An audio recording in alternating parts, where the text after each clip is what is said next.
This is going to be our last take on this exercise, I promise you. So we are still trying to display, a message that tells us, the relation between the four variable A, B, C, D that we enter as unique integer values into the program here.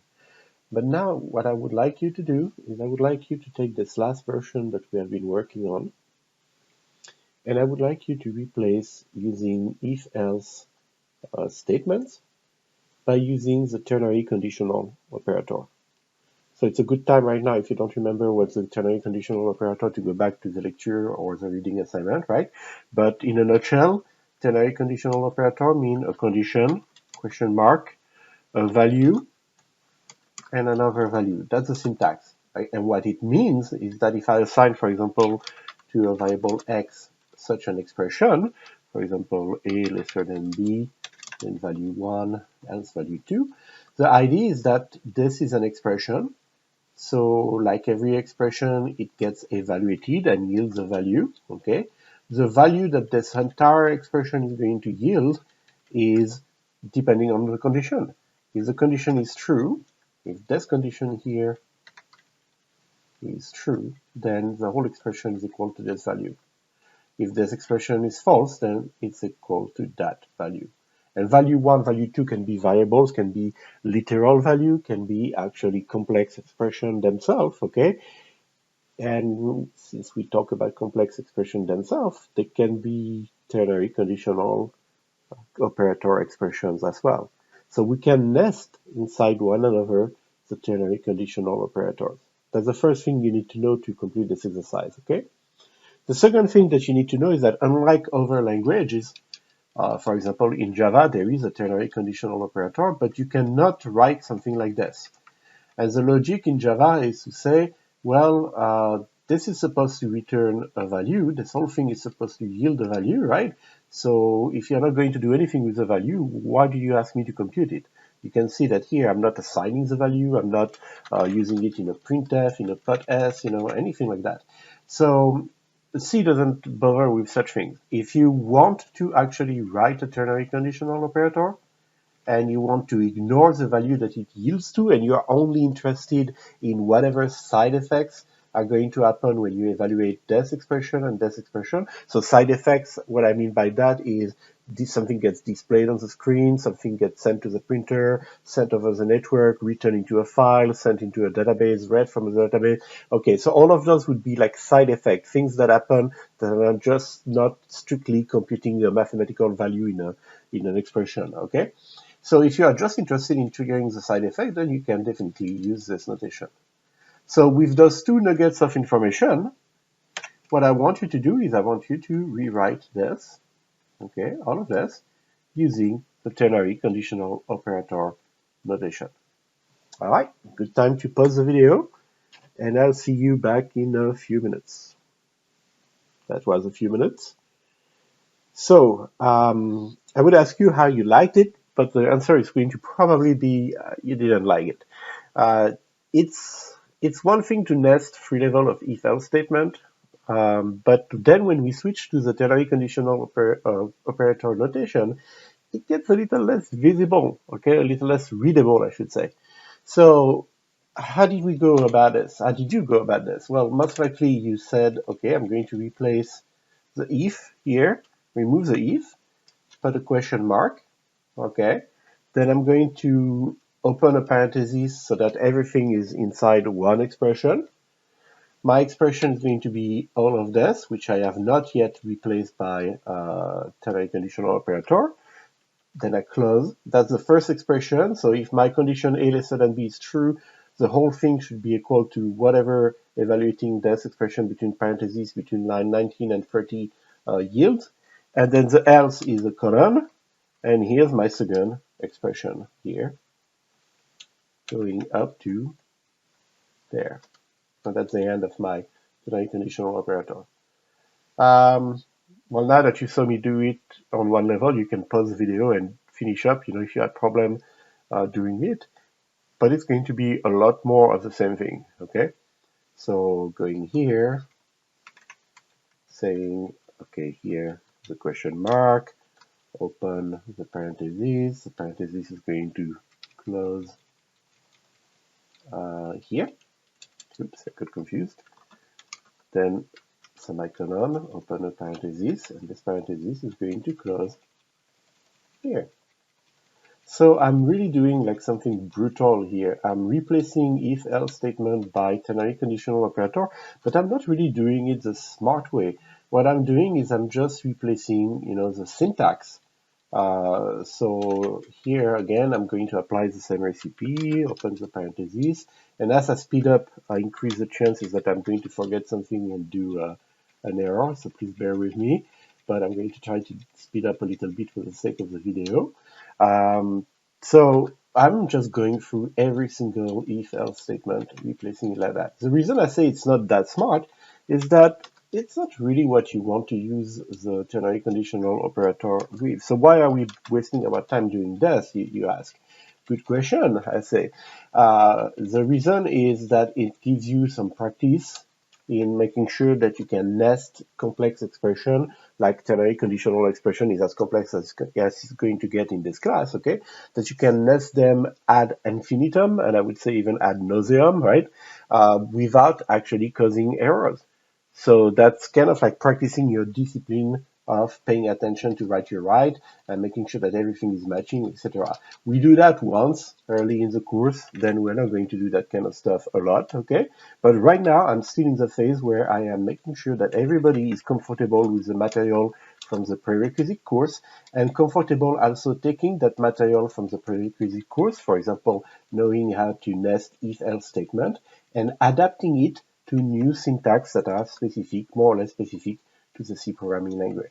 Okay, and while I had say all those things, I'm still like going through here. If it tells me at the end there's a missing parenthesis, I'll just burn the whole thing. Okay, but hopefully even though I was talking to you while I was doing this, I was able to not skip a bit here, okay? But yeah, it's tedious and it's prone to errors. And anytime something is repetitive like that, you want to automate it if possible. Write a computer program to do it for you because computers are much better than us at doing things that are repetitive and tedious without making errors because they get bored and or distracted, okay? But this should be my last parenthesis here. There we go. So it looks positively ugly. I would concede that without any problem. And think of it this way. I tried to maintain the indentation here so that it makes it kind of easy to see, where the parentheses is matched, what are the expression, etc. But imagine if I wrote all of this in one line. Who wants to even look at code like this? Okay. And of course, it's telling me that there is a problem. So I don't know if I'm going to have to pause the video to debug that, but let's give it a shot, okay? Expected closing parentheses. Gee, I forgot a closing parenthesis somewhere. How could that possibly happen? Before the semicolon token on line 22. So, okay, closing parentheses before the, it's not liking. So, okay, this is actually something worth spending like 30 seconds on and explaining. So what's happening here is that, when you write a ternary conditional operator, you're supposed to provide expressions, right? Like remember value 1, value 2. The semicolon here is not necessary. It's not only that it's not necessary, it's that it's going to cause a problem because it marks end of statement. But we are in the middle of writing an expression here. So what we need those printf here statement to be like is like parts of an expression, and then our whole statement, the one statement to rule them all, ends right here. Okay? So I removed those semicolon. Let's see if this is exactly what was bothering our compiler, GCC main.c. Yep, that was it. Okay, so interesting point of syntax here. When you switch from having multiple statements to having one giant statement that is itself an expression, right? Just make sure that you don't try to end the statement too early inside the expression like this. Okay, and now, so now we have to run it. We have to run it through the test. Okay, so I'll let you do that as an exercise. Okay, if you want, go through the entire table, make sure again that all of those tests are yielding the appropriate value. I'm just going to do a few like this, okay? But we didn't really change the semantic of the code. We changed actually, and this is not the window I wanted. There we go. We changed the, how to say, the syntax with which we wrote the code, right? 1, 2, 3, 4. There we go. And then we can run it again with 2, 1, 3, 4. And yes, it's doing the same work, okay, but written differently.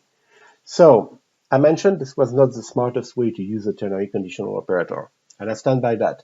So what would be a smarter way to use the ternary conditional operator here? So let's do that as the next part of this exercise. I would like to have in my entire in this entire piece of code here from line 19 to line where it goes, where does it go? 47. In all of that code, I want only one printf statement, but I want the conditional to be baked in the printf statement so that it decides to display the value of A, B, C, D, and it decides which character, which symbol, lesser than or greater than, it should use at each, in between each pair of variable. Okay, so it's a little complicated to explain like this. I hope you kind of get the gist of it. I want one printf statement, and I want to use ternary conditional operator inside as expressions that are going to give me either the sign lesser than or greater than, and I want to each time insert that sign between two variables. If that's clear enough, go ahead, give it a shot. If not, I'm going to try to refine a little my explanation, get started solving the problem, and then you can always pause, finish up on your own, or watch the end of the video. Okay? So let's get started with the one printf to rule them all. Okay? Printf. So I'm going to be lazy actually. I'm going to go here and I'm going to steal that one because this is exactly what I need actually. Or at least this is part of what I need. So I need a printf statement that's going to look like this. Okay? And then I need to modify it a little bit. So I don't know if A is lesser than B. I don't know if B is lesser than C. I don't know if C is lesser than D. So what I'm going to do is I'm going to say I need a character here. %C is a format specifier for one single character. So I want to insert 3 characters in between the variable here. So I'm going to space this out a little bit differently so that it's easier on the eyes. Okay. So these are the value for A, B, C, and D. And then what I need to add in between is I need to add an expression that's going to tell me what this character here should be right here. Okay, so value of A first, then what character should be here, lesser than or greater than, value of B next, what character should be here, greater than, lesser than, etc., etc. So how do I get those characters? Well, see, it's funny. I should get lesser than if A is lesser than B and greater than if A is greater than B. Well, that's exactly the use case for a ternary conditional operator. So here we go. I'm going to say condition A lesser than B. If A is lesser than B, then this whole expression is going to be equal to the character lesser than. Here we are. Else, it's going to be the character greater than, comma. So the first %D is going to be replaced by the value of A. Here we are. The %C after that replaced by the result of evaluating this ternary conditional operator expression. Okay? And then it's going to be a lot of the same stuff all over again. Except that here I'm going to compare B and C. And here I'm going to compare C and D. Alright, so let's erase the rest of the stuff, this ugly, unwieldy code that we wrote just to practice. Alright, and look at this. Isn't that beautiful? A nice happy little ternary conditional operator here, here, and here. Alright, save this. Let's see if it compiles, because before to say it's beautiful, I should make sure that it actually compiles, right? And then let's run it. And we go again through all of our tests, right? So 1, 2, 3, 4, let's see. 1, 2, 3, 4, and then A is lesser than B, lesser than C, lesser than D, that works. Try again. 2, 1, 3, 4. That's my second test. So yes, it replaced the first symbol by greater than. And if we keep going through all of the tests, which I encourage you to do, then you're going to find that they are actually passing as well. Okay, so that's actually a good use case for the ternary conditional operator. Okay, you see how it makes actually my code more compact, at the same time more readable. I think this is clearer than a bunch of if-else nested inside one another. It's definitely clearer than a bunch of ternary conditional operator nested into one another. So that gives you clean, concise code. So here's the deal, and I repeat it very often and throughout this course, okay? Here's the deal. You need to be able to read this code. You need to be able to understand this code, trace through it if you see it. You need to be able to write this code. This is why we have practice exercise where I force you to kind of like go through the hoops, jump through the hoops of using ternary conditional operators, even when it's a little bit more awkward to do so. And then as a final exam, for example, when you are writing your own code, you have a choice. Okay, but the reason for which I introduce all of those things to you, all those notation, is that yes, they are meant, after the initial learning curve, they are meant to be making your life easier as a programmer, to allow you to write code that's easier to grasp just by taking a quick look at it. Okay, and this is really important. Code readability is really important. All right, we are going to wrap it up, and that's it actually for this this mini series of video inside the module on that one exercise. I hope that this exercise helped you review everything that you knew already about conditional statement, about putting them one after the other, putting them one inside another, and then exploring this new ternary conditional operator. As usual, if you have questions, forum, Piazza, whatever we're using this semester, and also don't hesitate to drop by during office hours. Thank you for your attention again.